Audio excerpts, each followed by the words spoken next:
find out about this team? I think every day I'm getting more and more confident with the lineup. So I've learned that our newcomers are really good learners.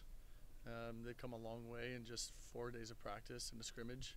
So I'm really pleased by that. I've been really impressed with our vets, our veteran players, their leadership. They've been really good with the newcomers, and I think that's just making for a really good environment in the gym. So the competition has been a good thing for everybody. I think it's raising everybody's game, and there's a lot of people that are wanting to see the court, and they're showing it. So apparently that's a good thing. Yeah. Makes it tough for a head coach, but yeah, I mean, do you feel like you've got a lot to sort through? Yeah, I feel like, even last year, I would have loved to have 3 of the people that probably won't even be playing. We would love to have any of them, just for depth or even to be on the court in a starting role. And this year, they'll be reserves, deep on the bench. So, yeah, it's really interesting. It's a very different experience than last year, where before it was like, okay, here's what we have. We have to manage it, because if we lose anybody, we don't have a lineup, Until this year, it's like, okay, you're deep in, and we just need to get them to grow and prepare for when it is their time, and then get everybody else going in the right direction. Do you have different parts you can match up with different opponents in different ways? I think so. I think my biggest thing right now is I got to figure out if it's better to redshirt some of that talent and give them time to now. At 22, they should be a lot better than at 18, right? So they're going to be completely different people, and I think that the ones that could redshirt are going to be possible All-Americans in their 5th year. And I think that might be nice to have. How nice would it be to have Taylor August this year, right? And she didn't play a whole lot of freshman year. So, it's kind of that idea of do you put them in there for different looks and matchups, or do you trust your vets and you give them a chance to grow and give them a chance to learn everything about college and being away from home and all that before we need to use them on the court. Does the Ulmer match become a chance to? Yeah. So the great thing about the scrimmages, the green-yellow, is like for example, Carson Bacon and Chandler Duff, they are going to be monsters. Volleyball play. They really have just through the ceiling potential, and it was great to see how they perform in a match, and I was really pleased with it. And then alumni will be kind of the same idea. They'll get a chance to get out there, and it doesn't count yet. But maybe that'll be something where at 22 they're unstoppable. So with some of these new players, are there any changes Oregon fans can expect? Some familiar players in their roles? You got Lindsay Vanderweide, who I think looks better than ever. I'm really excited about it. Not today; she has strep throat. So, but she still looks good. She still looks. Don't tell her I said she looked bad, but she still looks good. But she looks really good. I think we had a really good winter and spring. It was a small group.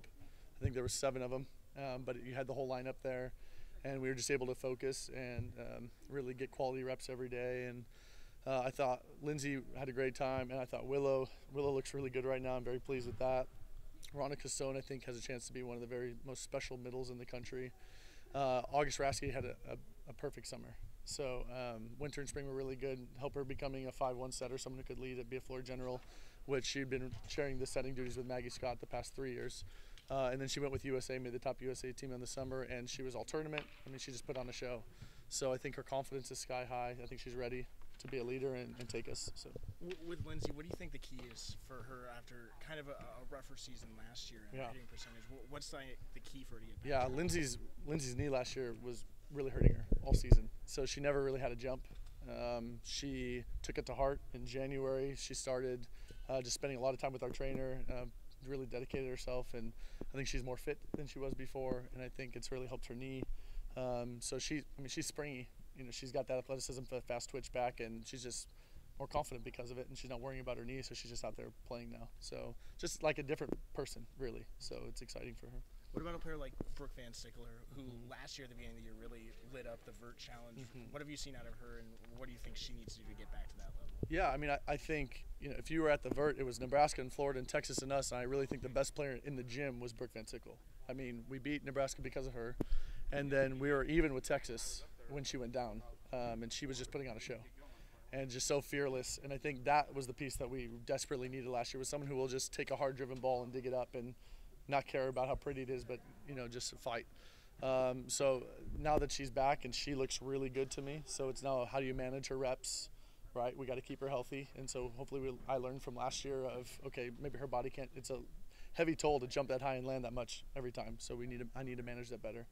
But I know how special she is in a game. So, being able to use that on game days and managing the practices, reps, got to do that better. But she looks really good. Can So- being a deeper team keep your team a little healthier, hopefully? I hope so. Yeah, I mean, we shouldn't need as many. And again, the players that are playing have been doing this for years now for us. So you have a deep roster where you're not having to get, last year, again, there was a lot of new pieces. I mean, again, Taylor August gets moved to the left and plays all the way around for the first time ever. So how many reps is that going to take for her to be able to go play Stanford doing that? And you're just kind of in panic mode because that's what we got, so we have to figure it out. We don't have that. And even if there was an injury, or like today, Lindsay's out with strep throat, okay, well, we have 2 other people that can go in for her. So, all of a sudden now you're not panicking, rushing, trying to get her back, and then maybe it's too soon, and you can just take care of each other better. Can you speak a little more to August and what you think kind of her potential is, her ceiling is? She's a unicorn. She's really unique. I mean, I think of I'm a basketball fan, a Laker basketball fan. I think of Showtime, right, with Magic, and yes, that's high praise, but we can relate that to college volleyball, where she just plays the position differently than everybody else. She touches 10-5, so she's way above our net, which is only 7-4 1/4. So she's 3 feet above the net with a great left arm. So she's very offensive, but then she really moves the ball around well, and she's really, I think, understanding now how she can be a threat and how that can change the game. Yeah. What's different for this year for you after coming in last year under kind of awkward circumstances? Yeah, I think this year you kind of got your feet underneath you. How's it going to be different? I feel like it's a completely different experience for me, at least up to this point. I mean, again, last year it was very unsure, walking, tiptoeing around, trying to figure out how do I make this work? How do I make everybody happy? It was a completely different situation. Now it's my team, and now we're doing things my way, and all that kind of stuff. I feel like it's my own now. And so I felt like I was borrowing something last year, and this year now it's mine. So I think really everything is different. So plus I feel like I learned a lot too. We had really up and down last year, a lot because of the injuries, but also because of just the personnel that we had. So I think there's a lot changed. We have a staff that that I'm really happy with, and that's in place now, other than someone trying to have a baby in the middle of the season, which I don't understand what that's about, but that's okay. It's so selfish, unbelievable. You should plan that better. But it's great. I feel like we're solid, and we have the right depth, and we have the right pieces, and we have a roster and a staff that's ready to make a push. What do you feel like the next step is for the program? It seems like y'all have been knocking on the door for a while, and you feel like you're ready to take that step. Yeah, I mean, I think it's frustrating to not at least be in the 3rd round every year, right? I feel like you need to be a Sweet 16 team. We should be playing in that round, and then from there it's matchups, health, I mean, all those things that come into. I mean, you watch it with basketball, March Madness all the time. It's who's going to get the matchup that works best for them.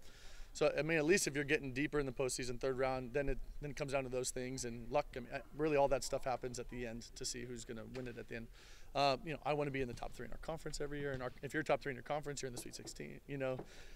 So yeah, I mean, I think for us, we should at least be playing the second weekend in the postseason every year. There's no reason for us to not be doing that. And again, I think if Brick didn't go down last year, it would have been really interesting. I thought we had a really good team in the beginning of the year. So that's why we need to have that depth. That's why adding Taylor Borup from North Carolina helps us, just gives us another really good body so that we can make a longer push because we have the depth to do that. So I feel like when you look at the teams that are consistently going deep in the tournament, they have a quality bench, because stuff happens. So I feel like now we're getting to that point, and for years to come, we should be there. So. Your thoughts about the Pac-12 as a conference and where you guys kind of fit in the final standings? Yeah, I think we had 8 in the tournament last year. I think we're at least 8 again, maybe 9 this year. I mean, the bottom 3. I think everybody's in the top 100. So I mean, it's just that conference. It's just ridiculous. I think Stanford's the favorite. So Nebraska, Stanford, and we had 5 teams in the Sweet 16. I think we could do that again. I mean, yeah. I mean, it's going to be a battle every night. I don't care who you're playing. Everybody's really good. It's fun. It's fun to be a part of. Yeah. What are you watching for in these first few weeks of the season to see if your team is set up and ready for the Pac-12 schedule? I mean, I liked what I saw in the scrimmage, just seeing how people competed. So I thought we were pretty fearless. I made fun of August because August's freshman year in the green-yellow scrimmage, she looked at me right before the game and she said, "I'm really scared." And Sonia Newcomb was on her team, and August said, "What should I do?" I said, "Just set Sonia." And she was like, "Oh, okay." And that kind of calmed her down. And this year I didn't see that really from anybody. They were really engaged right away, and it's just really about competition right now. And I think we're mature enough on the floor that everybody just understands, like, I got to play my best so that I get my time on the floor. And I think that's a kind of a mature way of going about it. So we need to just stay there. I need to keep us there, and we just got to keep fighting.